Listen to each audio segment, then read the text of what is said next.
Hello बच्चों, good morning. आज हम लोग क्लास 12 फिजिक्स का नया सिलेबस लेकर आए हैं। ठीक है, तो आज हम क्लास 12 फिजिक्स एकदम स्टार्ट करने जा रहे हैं, एकदम बेसिक से। तो आज हम लोग पहली क्लास है तो इसलिए हम इंट्रोडक्शन देखेंगे कि हमको पूरे क्लास 12 के सिलेबस में क्या क्या पढ़ना और कितना पढ़ना है। ठीक है, तो जनरली अभी तक आप लोग क्लास 11 पास करके आए हो। I think may be maximum बच्चे क्लास 11 को ठीक से पढ़े भी नहीं हैं, तो मे भी डाउट हो सकता है कि क्लास 11th में पढ़ा नहीं तो 12th में प्रॉब्लम हो सकती है। तो अगर ऐसे आपको डाउट है तो आप बिल्कुल भी परेशान मत होइए। क्लास 11 के कुछ ही पार्ट्स हैं, कुछ ही टॉपिक्स हैं जो आपको 12th में हेल्पफुल होंगे। अगर वो आएंगे तो हम उसको ज़रूर एक बार एक्सप्लेन करेंगे। अदरवाइज आपको कोई इशू है तो आप लोग कमेंट बॉक्स में ज़रूर बताइएगा। तो किसी भी चीज़ को हम स्टार्ट करने से पहले एक बार जान लेते हैं। एक्चुअली जब हम ये जान लेते हैं कि हमको पढ़ना क्या है और कितना पढ़ना है और क्यों पढ़ना है, तो फिर वो टॉपिक और वो चीज़ें और भी मज़ेदार हो जाती हैं। तो जैसे हमको 12 फिजिक्स पढ़ना है तो पहले चैप्टर स्टार्ट ना हो करके हम लोग एक बार पूरा देख लेंगे कि पूरे साल हमको टोटल सिलेबस कितना पढ़ना है। एक बार हमको ये पता चल रहा है कि कितना पढ़ना, अकॉर्डिंग उसके हम लोग फिर हमसे 1 बाय 1 करके ख़त्म कर सकते हैं। ठीक है, तो आज पहली क्लास में इंट्रोडक्शन हम करते हैं कि क्लास 12 में कितने टॉपिक्स हैं और सिलेबस कितना है और कैसे हमको पढ़ना है। ठीक है, तो हम स्टार्ट कर रहे हैं।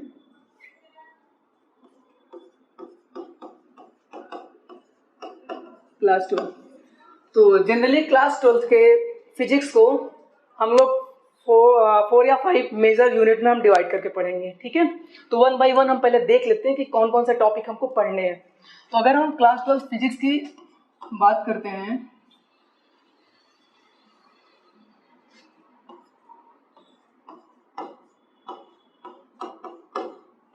फिजिक्स, इसकी जो पहली यूनिट आती है इलेक्ट्रोमैग्नेटिज्म। इसको लगभग 3 महीने लोग पढ़ते हैं हम लोग ऑफलाइन में, बट ऑनलाइन में भी हम लोग पहले पढ़ सकते हैं। इलेक्ट्रोमैग्नेटिज्म ये लगभग आपके एक मेजर टॉपिक है। ये लगभग अराउंड 20 मार्क्स आपको 12th बोर्ड में कवर करता है। और अगर आप जेई मेंस नीट के भी पेपर एग्जाम दे रहे हैं तो वहाँ भी इससे रिलेटेड क्वेश्चंस बहुत बनते हैं। ठीक है, अब नेक्स्ट है हमारा ऑप्टिक्स। इलेक्ट्रोस्टैटिक के बाद जो मार्क्स कवर करता है ये है, इसका वेटेज ज़्यादा होता है। देन आफ्टर हमारा आता है मॉडर्न फिजिक्स।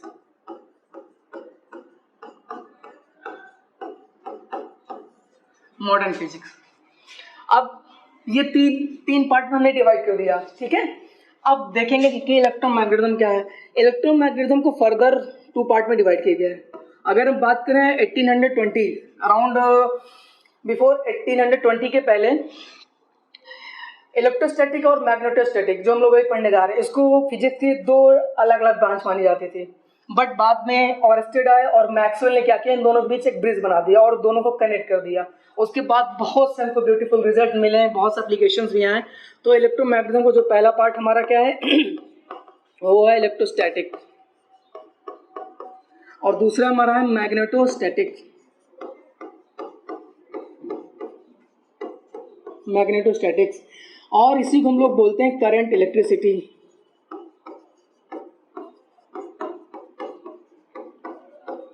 करंट इलेक्ट्रिसिटी, देखिए इलेक्ट्रोमैग्नेटिज्म में अगर हम बात करते हैं कि पढ़ते क्या है, ठीक है, तो इसका जो एक की पॉइंट है चार्ज। पूरे इलेक्ट्रोमैग्नेटिज्म में हम बात करेंगे चार्ज, और जितने भी इसके फेनोमिनन्स हैं, जितने भी इसके चीज़ें हो रहे हैं, सब चार्ज के अराउंड ही घूमते हैं। ठीक है, तो अगर हम इलेक्ट्रोस्टैटिक की बात करते हैं तो चार्ज, जो कि स्टडी ऑफ चार्ज, ये इलेक्ट्रोमैग्नेटिज्म पूरा।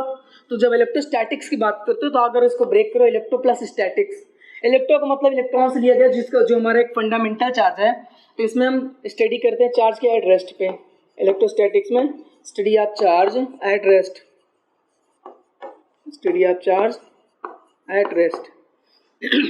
और अगर हम मैग्नेटोस्टैटिक और करंट इलेक्ट्रिसिटी की बात करते हैं तो इस वाले पार्ट में जब हमारा चार्ज मोशन में आ जाता है, मींस जब चार्ज हमारा रेस्ट पे होता है, देन हम लोग उसके बारे में जो स्टडी करते हैं, उसके फेनोमिनन्स जो होते हैं, वो क्या क्या फील्ड प्रोड्यूस करता है, ये सब हम देखेंगे इलेक्ट्रोस्टैटिक्स में। ठीक है, ये एक कोई चार्ज अगर रखा तो अपने नियर अबाउट चारों तरफ एक इलेक्ट्रिक फील्ड प्रोड्यूस करेगा। इसमें हम लोग सब उसके इफेक्ट देखेंगे। ठीक है, अगर मैं डिजिटल बोर्ड पर पढ़ा रहा हूँ तो आप लोग देख पा रहे हो, मैं इस पर लिख पा रहा हूँ, टच पैड सेंसर काम कर रहा है, तो इसी की देन है, ठीक है। इलेक्ट्रोस्टैटिक्स का कॉन्सेप्ट यहाँ पे यूज होता है। अब बात करते हैं मैग्नेटोस्टैटिक और करंट इलेक्ट्रिसिटी। तो इसमें हमारा चार्ज मोशन में आ जाता है, study of charge at motion, study of charge at motion, ठीक है। तो ये दो पार्टी हो गए। फिर इसके बाद एक चार्ज आता है पहले चार्ज रेस्ट पे था, हमने उसका स्टडी किया किस ब्रांच में, इलेक्ट्रोस्टैटिक्स में। फिर जब चार्ज मोशन में आ गया तो उसके कारण क्या क्या इफेक्ट प्रोड्यूस हो रहे हैं, तो उसके बारे में सारा हम ऑल अबाउट स्टडी करेंगे क्या, मैग्नेटोस्टैटिक्स में और करंट इलेक्ट्रिसिटी में। फिर जब कभी कभी क्या होता है, चार्ज एक्सेलरेटेड हो सकता है, तो जब चार्ज एक्सेलरेटेड हो जाता है तो हम लोग पढ़ते हैं टॉपिक इलेक्ट्रोमैग्नेटिक थ्योरी, उसमें हम इसके बारे में बात करेंगे, ठीक है।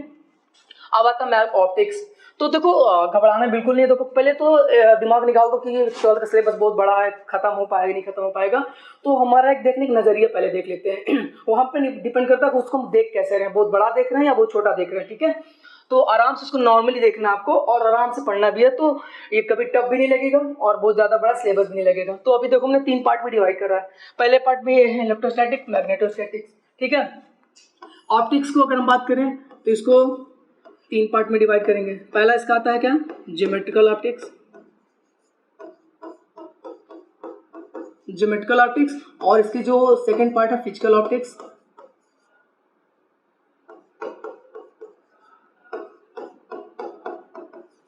Physical optics. देखो ज्योमेट्रिकल ऑप्टिक्स में ऑप्टिक्स है क्या, तो ये फिजिक्स की वो ब्रांच है जिसमें हम लोग स्टडी करते हैं ऑल अबाउट लाइट। अगर हम लाइट के एक एक इवेंट कुल मिला के हम लाइट अगर स्टडी करते हैं तो ब्रांच फिजिक्स की ब्रांच है ऑप्टिक्स, ठीक है। तो अब लाइट की कई प्रॉपर्टीज होते हैं, लाइट के कई नेचर्स होते हैं, तो ऑन द नेचर उसका हम पार्ट डिवाइड कर दिए। पहले क्या है, ज्योमेट्रिकल पार्ट ऑप्टिक्स है। तो ज्योमेट्रिकल ऑप्टिक्स में ये माना जाता है कि जो लाइट हमारे उसके पास रे नेचर है, मीन्स लाइट ज्योमेट्रिकल ऑप्टिक्स को रे ऑप्टिक्स ही बोलते हैं, रे ऑप्टिक्स। अब जैसे मैं रे ऑप्टिक्स लिख रहा हूँ तो आपको यहाँ से अंदाजा हो रहा है कि रे मीन्स ऑप्टिक्स, जो हमारी लाइट है वो इन द फॉर्म ऑफ रे ट्रेवल करती है, प्रोपोगेट करती है। तो इस रे ऑप्टिक या रे इस ज्योमेट्रिकल ऑप्टिक्स में रे हम मानते हैं उसको, एक ये मानते हैं कि लाइट हमारी स्ट्रेट लाइन चलती है। तो इस थ्योरी को सपोर्ट करने के लिए बहुत से एक्सपेरिमेंट किए गए हैं, जैसे कि रिफ्लेक्शन कॉन्सेप्ट है आपका, रिफ्लेक्शन ये सब किस पे बेस्ड है, इसी नेचर पे, इसी कॉन्सेप्ट बेस्ड है। रिफ्लेक्शन हो गया, रिफ्रैक्शन हो गया, इस पार्ट में हम लोग इन सब के बारे में बात करेंगे। रिफ्लेक्शन हो गया, रिफ्रैक्शन हो गया, लेंस हो गया, रिफ्लेक्शन, ठीक है, reflection on curve surface, refraction through curve surface, ठीक है, ये सब हम इसमें बात करेंगे। फिर आता है फिजिकल ऑप्टिक्स। फिजिकल ऑप्टिक्स में इसको वेव ऑप्टिक्स बोलते हैं, वेव। अब आप यहाँ से अंदाजा लगा सकते हैं कि वेव मीन्स ये माना गया, पहले कुछ टाइम तक ये माना जा रहा था कि लाइट क्या है कि रे के फॉर्म में चलती है, वो वेव है ही नहीं। लेकिन बाद में जैसे जैसे फिजिक्स में डेवलपमेंट होते गए तो ये माना गया, कुछ ऐसे चीज़ें देखी गई कि कुछ ऐसे कॉन्सेप्ट्स आए, कुछ ऐसे थेरीज आए जो कुछ इवेंट्स को एक्सप्लेन नहीं कर पा रहे थे, रे नेचर एक्सप्लेन नहीं कर रहा था। क्योंकि एक्चुअली हम लोग फिजिक्स पढ़ते हैं तो हम अपने इस यूनिवर्स को एक्सप्लोर करने के लिए पढ़ते हैं, तो कुछ ऐसे बहुत सी चीज़ें हैं जहाँ पे ये रे नेचर एक्सप्लेन नहीं कर पाया, ठीक है। तो फिर ये माना गया कि नहीं, हमारी जो लाइट है वो उसके पास वेव नेचर होता है, तो इस वेव नेचर को सपोर्ट करने के लिए बहुत एक्सपेरिमेंट किए गए और हम लोगों ने इसमें जो देखा, इंटरफेरेंस,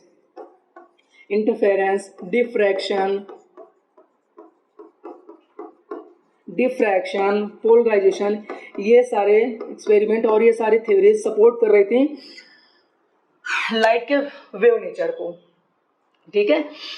अब बात करते हैं, हमने पहले ये माना कि इसके पास रे नेचर होता है, फिर हमने माना वेव नेचर होता है, तो इंटरफेरेंस हो गया, डिफ्रैक्शन हो गया, बट पोलराइजेशन अभी ये तो बाद में आया।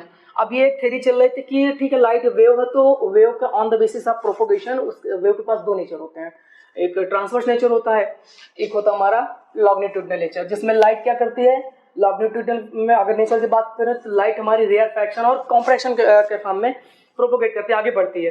लेकिन अगर हम बात करते हैं ट्रांसवर्स नेचर की, तो लाइट हमारी आपको पता है ऐसे मीडियम पार्टिकल के, ये मीन्स रे इधर जा रही है, वे उधर ट्रेवल कर रही है, लेकिन इसके मीडियम के particle up and down oscillate कर रहे हैं, ठीक है। तो ये अब ये बात आ रहा था कि ये जो हमारी लाइट है इसके पास कौन सा नेचर है, ट्रांसवर्स नेचर है या लॉन्गिट्यूडनल नेचर है। तो फिर कुछ एक्सपेरिमेंट किए गए जैसे पोलराइजेशन। तो पोलराइजेशन कभी लॉन्गिट्यूडनल में नहीं देखा जा सकता, लॉन्गिट्यूडनल वेव पोलराइजेशन को शो ही नहीं करती है, ठीक है। तो बाद में जब पोलराइजेशन का एक्सपेरिमेंट किया गया तो और ये जो लाइट थी इसमें पोलराइजेशन बहुत आसानी से हुआ, तो ये मान लिया गया कि हाँ लाइट के पास हमारा जो उसका प्रोपोगेशन का नेचर हो ट्रांसवर्स नेचर होता है, ठीक है। तो कभी कभी इसी कॉन्सेप्ट पे बहुत से क्वेश्चन पूछा गया है, जैसे साउंड वेव बात करें तो साउंड भी हमारी एक वेव है लेकिन वो एक लॉन्गिट्यूडनल वेव है, ठीक है। तो वो रिफ्लेक्शन, साउंड में रिफ्लेक्शन भी होता है, रिफ्रैक्शन भी होता है, इंटरफेरेंस भी शो करता है। तो कभी कभी क्वेश्चन पूछ लेता कि इसमें से साउंड क्या रिप्रेजेंट नहीं करता, तो याद रखिएगा साउंड में पोलराइजेशन नहीं होता है क्योंकि इसके पास लॉन्गिट्यूडनल नेचर, उसका जो प्रोपोगेशन है वो ट्रांसवर्स नेचर बिल्कुल नहीं है। अब ऑप्टिक्स की बात करें तो इसका एक और पार्ट है ऑल अबाउट स्टडी ऑफ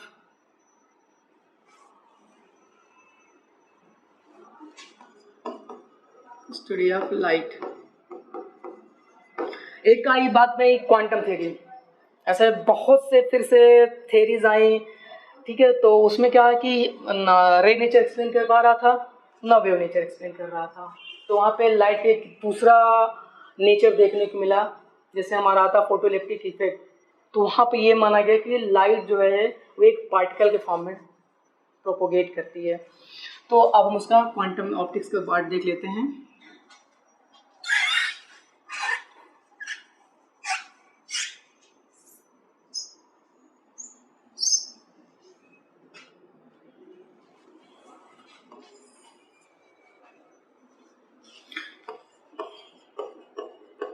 हमारे पार्ट में 12th में क्वांटम ऑप्टिक्स ज़्यादा नहीं है, बस थोड़ा सा है। जब आप आगे हायर एजुकेशन में जाओगे तो वहाँ इसका डिटेल स्टडी है।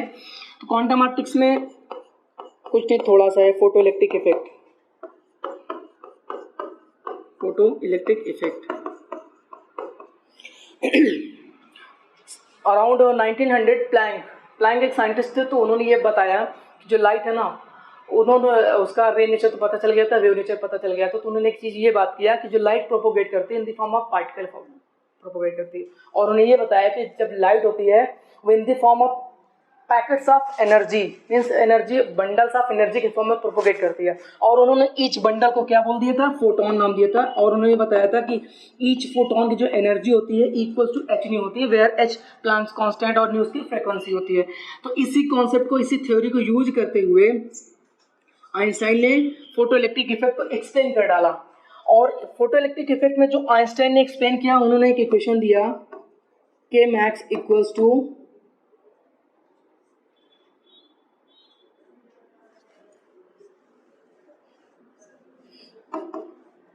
h into nu minus nu zero. तो उन्होंने एक इक्वेशन दिया था, बहुत फेमस इक्वेशन है और यह अक्सर बोर्ड में पूछा जाता है, इसका डेरिवेशन जरूर पूछा जाता है। तो इनकी जो फोटो इलेक्ट्रिक इफेक्ट को आइंस्टाइन की ये वाली इक्वेशन एकदम उसी तरह एक्सप्लेन की जैसे कि एक्सपेरिमेंट में कुछ देखा गया था। तो फोटो इलेक्ट्रिक इफेक्ट में हमारे जो लाइट है उसके पार्टिकल नेचर को सपोर्ट करते, पार्टिकल नेचर को मान करके यहाँ पे इसकी स्टडी की गई और ये एकदम फिट बैठी। बाद में ये भी माना गया कि लाइट के पास पार्टिकल नेचर भी होता है, ठीक है। बाद में फिर इसी में आए दे ब्रॉगली आए। दे ब्रॉगली ने ये माना कि अगर कोई पार्टिकल है, अगर वो मोशन करता है, कोई भी एक ऑब्जेक्ट है, अगर वो हाई वेलोसिटी से मूव करती है तो उसके साथ एक वेव एसोसिएटेड हो जाती है और वो एज ए वेव बिहेव करने लगती है, क्या, वेव।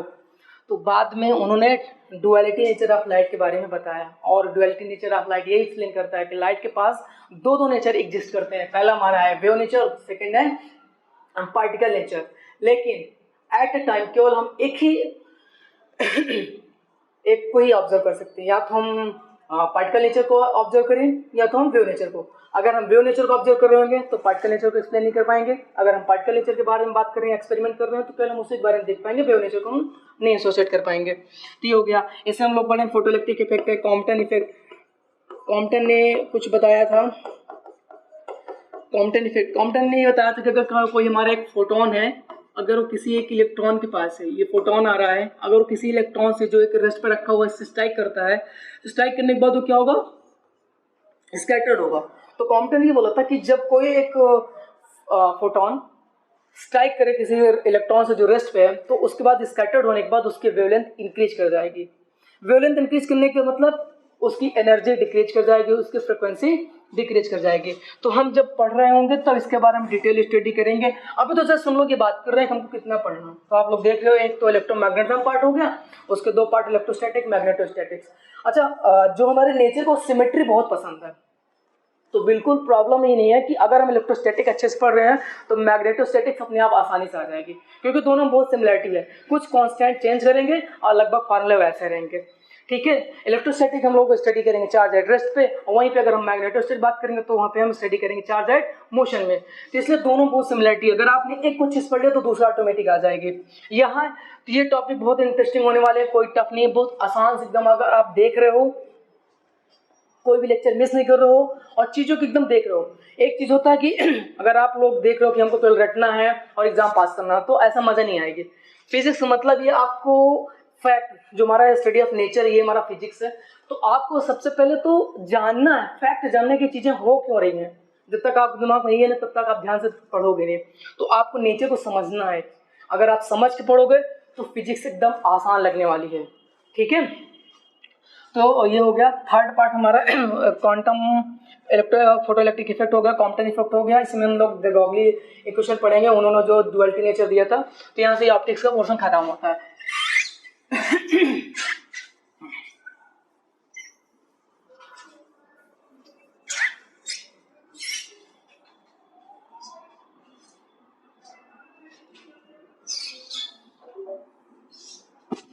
अब बात करते हैं मॉडर्न फिजिक्स में, जो हमारा थर्ड पार्ट था।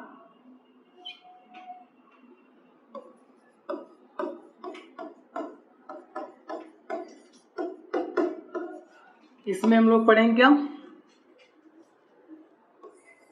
इसमें भी 3 चैप्टर्स आएंगे। एटम, हम लोग एटम के बारे में बात करें, क्योंकि अगर हम बात करें तो यूनिवर्स एटम से मिलकर बना है। ठीक है, तो एटम्स के बारे में बात करेंगे। इसमें हम लोग पढ़ेंगे हाइड्रोजन एटम के बारे में, थोड़ा ज़्यादा बात करेंगे हाइड्रोजन लाइक एटम के बारे में। ठीक है, मेन स्टडी हम लोग करेंगे हाइड्रोजन लाइक एटम। सेकेंड हमारा आ जाएगा न्यूक्लियाई, हम लोग न्यूक्लियाई पढ़ेंगे। मीन्स किसी एटम के अंदर एक उसके सेंट्रल पार्ट में एक छोटा सा रीजन में क्या होता है, न्यूक्लियस होता है। ठीक है, जहाँ पे टोटल आपका पॉजिटिव चार्ज या जो उसका टोटल चार्ज होता है, उसका टोटल किसी भी एटम का टोटल मास वहाँ पे कंसंट्रेटेड माना जाता है। और न्यूक्लियस में ही क्या माना जाता है कि किसी भी एटम को जो प्रोटॉन्स और न्यूट्रॉन होता है न्यूक्लियस में रहते हैं। तो न्यूक्लियस के बारे में बात करेंगे। अगला दोबारा चैप्टर आएगा रेडियो एक्टिव, बात करेंगे रेडियो एक्टिविटी के बारे में बात करेंगे। रेडियो एक्टिविटी क्या होती है कि जब ऐसे कई हमारे एटम्स होते हैं, ठीक है, ऐसे बहुत से न्यूक्लियाई होते हैं कि उसमें से कभी कभी क्या होता है कि कभी कभी नहीं, मैक्सिमम स्पॉन्टेनियस इमिशन होने लगता है, उसमें से रेडिएशन निकलने लगता है। जैसे हम बात करें यूरेनियम हो गया, रेडियम हो गया, पोलोनियम हो गया, इनसे क्या होता है, अगर इनसे कोई एक स्लो मूविंग न्यूट्रॉन अगर स्ट्राइक करता है, इनसे कंबाइन करता हो, तो इसमें से क्या हो जाती है कि एक रिएक्शन स्टार्ट हो जाती है, जिसमें बहुत ढेर सारी एनर्जी रिलीज होती है। ठीक है, तो इसी में हम लोग पढ़ेंगे न्यूक्लियर फिजन और न्यूक्लियर फ्यूजन पढ़ेंगे। जो आज हमारे हाइड्रोजन बम हो गए हैं, एटॉम बम हो गए, सब इसी रेडियो एक्टिविटी पे ही बेस्ड है। ठीक है, इस हम लोग बात करेंगे रेडियो एक्टिविटी। इसी में हम लोग अल्फा बीटा गामा ये सब रेज के बारे में बात करेंगे। मॉडर्न फिजिक्स हो गया। अगला हमारा फिर आता है एक टॉपिक आता है इलेक्ट्रॉनिक्स, छोटा सा है। इलेक्ट्रॉनिक्स मीन्स यहाँ पे जो 12th में solid electronics, solid state electronics, थोड़ा सा ही है। मीन्स यहाँ पे इस वाले पार्ट में फिर से हम लोग पढ़ेंगे कि सॉलिड को 3 पार्ट में कैटेगराइज किए गए हैं, जैसे कंडक्टर हो गया, इंसुलेटर हो गया। अभी तक तो हम लोग कंडक्टर इंसुलेटर पढ़ते थे, लेकिन अब हम बात करें क्या, यहाँ पे एक और आ जाएगा सेमीकंडक्टर। सेमीकंडक्टर का मतलब ये, आप जो लोग समझ रहे हो वही है कि ऐसे सॉलिड जिनकी कंडक्टिविटी कंडक्टर से तो कम लेकिन इंसुलेटर से ज़्यादा होती है। ठीक है, लेकिन इसको हम लोग पढ़ें क्यों, इसके क्या बेनिफिट है। तो सेमीकंडक्टर आज के टाइम में बहुत बड़ा रोल प्ले कर रहा है। आज जो हमारा इतनी ज़्यादा डिजिटल हो चुका है, चीज़ें डिजिटलाइजेशन हो चुका है, इतना ज़्यादा इनोवेशंस हो रहे हैं, रिवॉल्यूशन पूरे तरह से आ गया पूरे इंडस्ट्रीज़ में, तो वो किसको जाता है श्रेय, सेमीकंडक्टर इलेक्ट्रॉनिक्स को जाता है। क्योंकि ये सेमीकंडक्टर इलेक्ट्रॉनिक्स के जो सेमीकंडक्टर होते हैं, अगर उसमें हम थोड़ी सी इम्प्योरिटी मिक्स कर दें, उसमें कुछ थोड़ा सा डोपिंग कर दें, ये डोपिंग क्या होता है हम लोग जब पढ़ेंगे तब बात करेंगे। तो अगर उसमें थोड़ा सा इम्प्योरिटी मिक्स कर दें तो उनकी कंडक्टिविटी कंडक्टर से कई गुना बढ़ जाती है, इसलिए बहुत ज़्यादा इंपॉर्टेंट हो जाता है इसका स्टडी करना। ठीक है। और जैसे ये डिजिटल बोर्ड आप लोग मोबाइल चला रहे हो, ये मैं डिजिटल बोर्ड पे पढ़ा पा रहा हूँ, जितने भी चीज़ें डिजिटल, ये समझ लो अगर देन आप लैपटॉप यूज कर रहे हो तो आप जिसकी चिप की बात करते हो, मेमोरी की बात करते हो, ये सब प्रोसेसर की बात करते हो, सब किससे हैं? ये सब सेमीकंडक्टर इलेक्ट्रॉनिक्स ही बनते हैं, ये सेमीकंडक्टर के ही बनाए जाते हैं। तो इसलिए इसका स्टडी करना बहुत ज़्यादा इंपॉर्टेंट पड़ जाता है। जब से सेमीकंडक्टर आई है तब से पूरी तरह से हमारी दुनिया ही बदल रही है, ठीक है। तो ये टोटल हमारा इंट्रोडक्शन रहा सिलेबस में कि हमको कितना स्टडी करना है। तो पहला तो हमारा होगा, पहला पार्ट हो गया हमारा इलेक्ट्रोमैग्नेटिज्म हो गया, दूसरा पार्ट हमारा ऑप्टिक्स है, तीसरा हमारा मॉडर्न फिजिक्स है।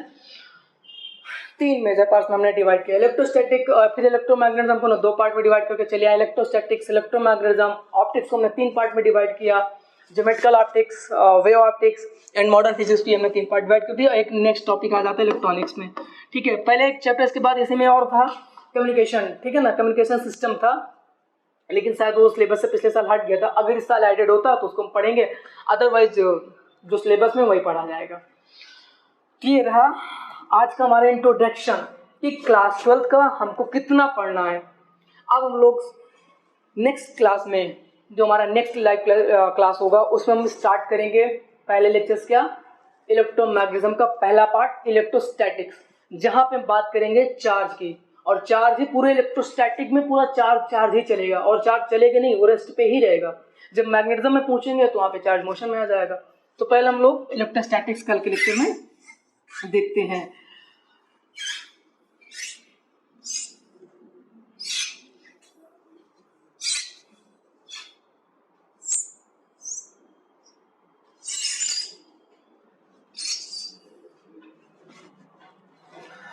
तो ठीक है, आप लोग ने क्लास में, अगर आपको मजा आया क्लास में, इंट्रोडक्शन में, चैप्टर में, कि हमको कितना पढ़ना है, क्या पढ़ना है, ये सब अगर जान चुके हो तो एकदम कमर कस के तैयार हो जाओ। क्लास 12 का सिलेबस स्टार्ट हो चुका है, क्लासेस रनिंग स्टार्ट करने, पूरा जुलाई तो वैसे जा चुका है। तो अब आप लोग रेडी हो जाइए। इंट्रोडक्शन आज हम लोग कर दिए, आराम से देख लीजिए अपने फ्रेंड सर्कल में, जिसको भी आपको वीडियो शेयर करना है शेयर कर दीजिए। और कल से लाइव क्लास हम लोग आते हैं और हम स्टार्ट करते हैं इलेक्ट्रोस्टैटिक्स।